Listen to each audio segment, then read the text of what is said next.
les 10 objets indispensables pour partir en randonnée. Premièrement, bien se protéger de la pluie est indispensable lorsque l'on part en randonnée. Ce que je vous recommanderais d'avoir, ça va être un poncho intégral comme celui-ci. Donc celui-ci, je l'ai acheté à un Decathlon en Italie. Il est également disponible en Decathlon en France. Donc au niveau des prix, c'est assez variable. Tout va dépendre finalement de la taille que vous allez sélectionner, qui va varier. Forcément, lorsque l'on prend un produit en dehors de la France, et généralement il est moins cher, ça a été mon cas, il est moins cher en Italie qu'en France, et en plus il est vraiment cool parce qu'il va bien vous protéger et vous allez pouvoir protéger en même temps votre sac à dos lorsque vous allez vous envelopper dedans. Ce que je vous recommande, ça va être de prendre un poncho qui dépasse votre taille d'origine. Je m'explique. Ici vous voyez, c'est un LXL et pour ma part je fais du SM. Donc j'ai pris au-dessus, comme ça au moins je suis sûr et certain que le moment où j'ai mon sac à dos, peu importe la taille qu'il va faire, je peux m'envelopper au complet, donc me protéger moi, mais aussi protéger l'ensemble de mon équipement. Le deuxième objet qui est indispensable en randonnée, ça va être d'avoir un bon couvre-chef. Donc pour ma part, j'ai toujours ce petit chapeau. Vous pouvez aussi avoir une casquette, etc., etc. Pourquoi c'est important? Vous le savez, ça va être non seulement pour vous protéger du soleil lorsqu'il va vraiment taper pour éviter des insolations, mais il est aussi intéressant d'avoir un couvre-chef lorsqu'il va pleuvoir par exemple, où ça vous protège un petit peu de la pluie pour pas vous prendre la pluie sur la tête. Et un troisième point, ça va être au niveau du froid. Lorsqu'on a un couvre-chef sur la tête, c'est mieux d'avoir un bonnet à ce moment-là, mais ça vous permet aussi de garder votre chaleur. Donc si vous avez un couvre-chef, ça va forcément en retenir. Le troisième objet qui est indispensable en randonnée, ça va être d'avoir une bombe anti-moustique. C'est celle-ci que moi, en tout cas, je vais vous recommander d'avoir, une 5/5 spéciale tropique. Elle est disponible en pharmacie et vous avez aussi cette petite bombe. Celle-ci, je l'ai achetée en Italie, la petite Stack. Donc, je l'ai trouvée, dans les Lidl en Italie. Je sais pas s'il y en a dans les Lidl en France. Je ne suis pas allé voir pour être totalement honnête avec vous. Celle-là, c'est vraiment celle que je vais vous recommander d'avoir parce que c'est celle qui couvre le mieux. On le sait bien que par moment, quand on n'a pas assez de bombes, on va souffrir énormément. Ça m'est arrivé lorsque j'étais en Italie parce que j'avais oublié ma bombe chez moi et j'étais bien content lorsque j'ai pu trouver celle-ci parce que je me faisais dévorer. J'avais au moins une vingtaine de boutons chaque jour de nouveau sur mon corps parce que c'était infernal. Voilà, soyons totalement honnêtes, c'était juste infernal.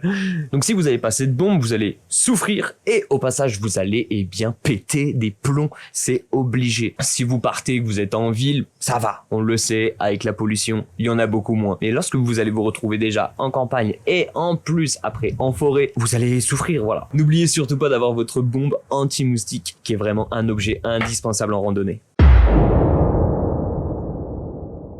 Le quatrième objet indispensable à avoir avec soi en randonnée, ça va être une batterie externe. Donc il n'y a pas tout le monde qui en aura le besoin si vous faites de la randonnée avec une carte pour justement avoir votre itinéraire. Peut-être que vous en aurez pas besoin. En tout cas, aujourd'hui, on va majoritairement utiliser un GPS de randonnée ou alors notre smartphone pour pouvoir se repérer sur notre itinéraire. Donc ne pas avoir de batterie externe serait quand même vachement dommage et ça devient un objet indispensable en randonnée aujourd'hui. Mais elle pourrait vous être utile aussi si vous partez en randonnée avec un appareil photo, avec une caméra GoPro comme celle qui me filme actuellement pour justement pouvoir recharger vos batteries de vos différents appareils. Alors attention, ne prenez pas n'importe quel type de batterie. Ce que je vous recommande absolument, ça va être de prendre une batterie de minimum 20 000 mAh. Autour des 15-20 €, vous allez pouvoir en trouver qui vont faire 10 000 mAh, mais si vous rajoutez seulement quelques euros, vous allez doubler au minimum votre capacité de stockage d'énergie dans ce type de batterie. Cette dernière, c'est une 26 500 mAh et je regrette vraiment pas mon choix. Comme vous pouvez le voir, il y a un petit 1 qui est inscrit juste ici parce que j'en ai 4 comme celle-là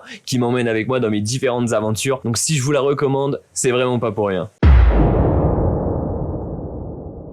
Le cinquième objet qui est indispensable en randonnée, ça va être d'avoir une lampe frontale. Pour ma part, je prends la marque Pets. Je sais pas si je le prononce bien, mais en tout cas, voilà.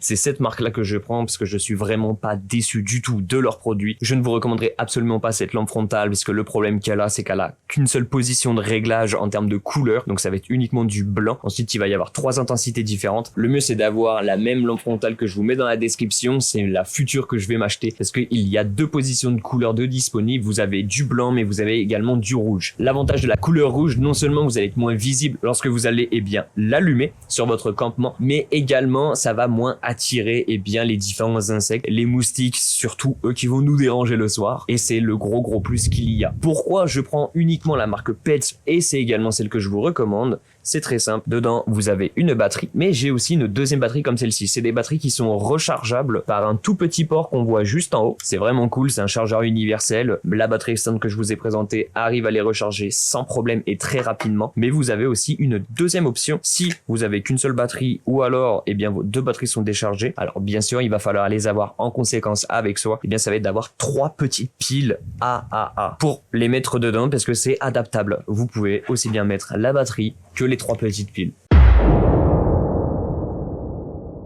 Le 6e objet qui est indispensable à avoir en randonnée, ça va être d'avoir un couteau, parce qu'un couteau, ça peut nous servir à beaucoup de choses. Celui que je vous recommande d'avoir, ça va être un couteau à lame fixe. Donc c'est une lame qui ne peut pas se plier.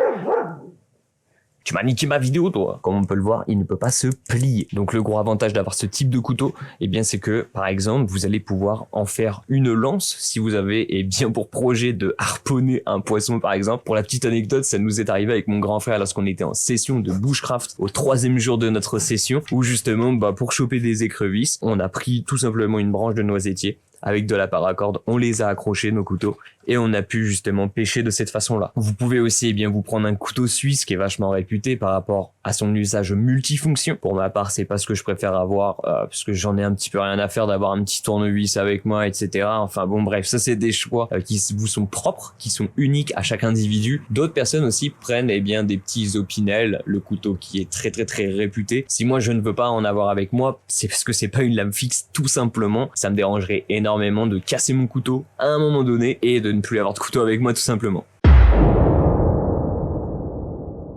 Le 7e objet indispensable en randonnée, on arrive eh bien sur la gourde. Donc pour ma part, j'ai gourde inox et gourde alu. Laquelle est la meilleure? Pareil, ça dépend de chaque personne. Je préfère la gourde inox parce que ça porte son nom, c'est inoxydable. Mais l'avantage de la gourde alu, c'est que c'est plus léger comme type de matière.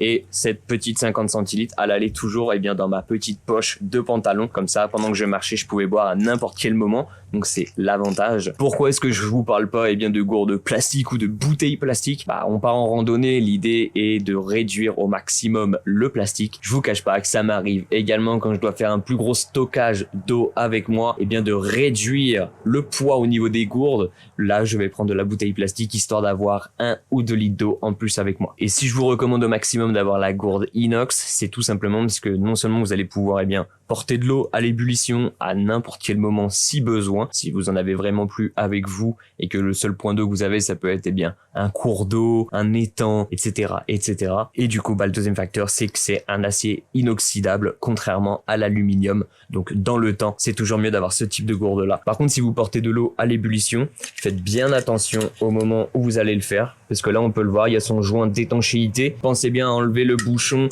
et surtout, au moment où vous retirez la gourde, de ne pas vous brûler vous, mais aussi de remettre le bouchon un petit peu plus tard pour pas le faire fondre. Sinon, l'étanchéité ne sera plus présente et ce serait bien dommage pour vous.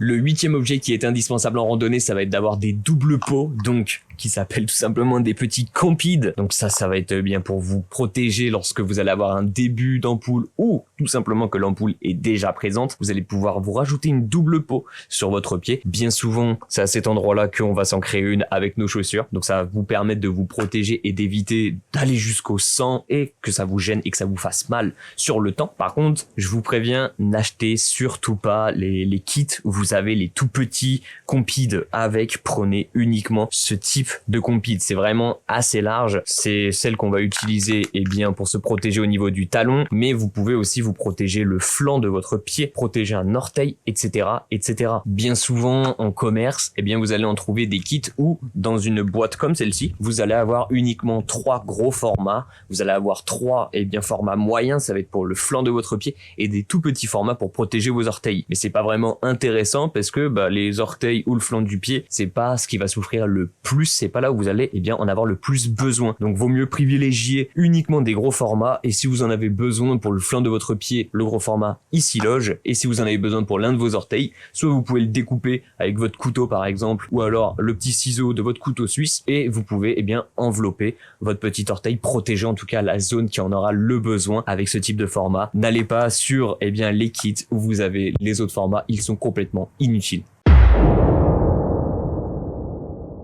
Le 9e et avant-dernier objet qui est indispensable en randonnée, ça va être d'avoir des bâtons de randonnée, comme celui-ci par exemple, où c'est des bâtons pliables. Donc je vais vous recommander cela parce que ça prend très peu de place dans votre sac à dos le moment où vous n'avez pas besoin de les avoir dans vos mains. Et je vais vous recommander d'avoir du carbone. Faites attention, le problème avec le carbone, c'est que s'il est un petit peu fragilisé, le moment où il va céder, il va casser, ils seront plus jamais utilisables. Vous avez également des bâtons de randonnée qui sont télescopiques, qui peuvent être super cool, et vous avez aussi des bâtons de randonnée qui sont en aluminium. Le gros avantage de l'aluminium, c'est que votre bâton de randonnée, s'il est un petit peu abîmé, le moment où il devrait céder, souvent il va plier, donc il est toujours utilisable, mais à un moment donné, il va vraiment se plier à l'équerre et il sera complètement mort, soyez-en conscient. Il y a 2 raisons pourquoi je vous recommande pas d'avoir des bâtons de randonnée en aluminium. La première, c'est que c'est un tout petit peu plus lourd que ce type de bâtons qui sont en carbone. Et la deuxième raison,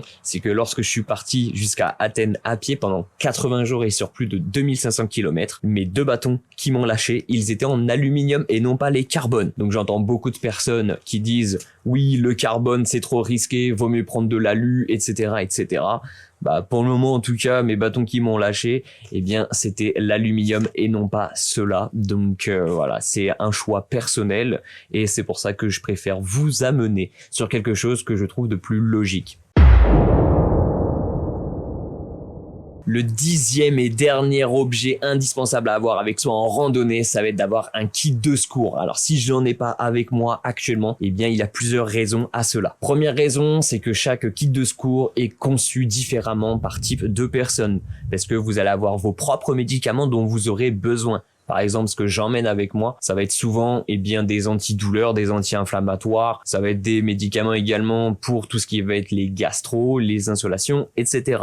Ça dépendra de vous et à vous seul. Le kit de secours de l'un de vos proches, amis ou famille n'est pas forcément fait pour vous, donc il va falloir le constituer vous-même. Une chose qu'il faut absolument avoir à l'intérieur, ça va être premièrement une couverture de survie. La couverture de survie pourrait toujours être utile pour vous ou alors une personne que vous aurez rencontrée sur votre passage qui est blessée en attendant les secours, tout simplement pour l'envelopper elle-même pour pas qu'elle rentre en hypothermie. Vous l'aurez compris, dans un kit de secours, il peut y avoir énormément d'objets différents. Si vous voulez une vidéo dédiée à ce sujet pour que je puisse vous expliquer au complet ce qui est prioritaire à avoir comme type d'objet à l'intérieur, dites-le moi dans l'espace commentaire et je vous ferai cette vidéo. Donc nous voici à la fin de cette vidéo, j'espère en tout cas qu'elle vous aura plu. Si c'est le cas, n'oubliez pas votre meilleur like, l'abonnement si c'est pas encore fait avec la petite cloche, comme ça au moins vous serez alerté à la sortie des futures vidéos.